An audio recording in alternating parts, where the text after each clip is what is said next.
the sort of thing that some men do? Yes, of course it is.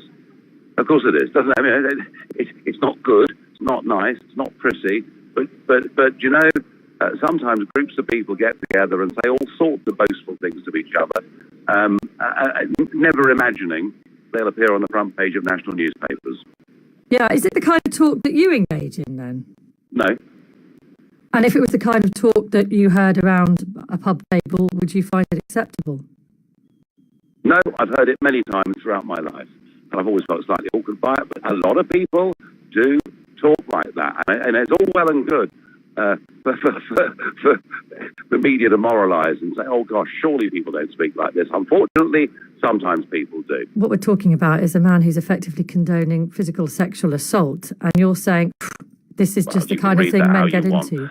Yeah. Well, no, that's what it is. Even at the worst case scenario, if literally you take those words and you're right, you know, he would counter, as he did tonight, by saying, I only said horrible things. Bill Clinton did horrible things. That is, I'm afraid, that is what the US presidential election has come down to. Well, let's talk about the man who is himself. Well, let's talk about the man who is himself at the moment putting himself forward to be president. Do you still think it is appropriate for a man who talks about sexual assault in that way to be American president? Well, you either got a man who was talked in that way, or a woman in the player Goldman Sachs and Deutsche Bank. The American voters must take their pick. Right, and so you're saying you would still wholeheartedly support him and endorse him. Never mind that. What would you do? Because a lot of people find it deeply uncomfortable hearing you defend these kinds of comments. Well, let's not say never mind that. Let's get things straight, shall we? I've never endorsed him at any point.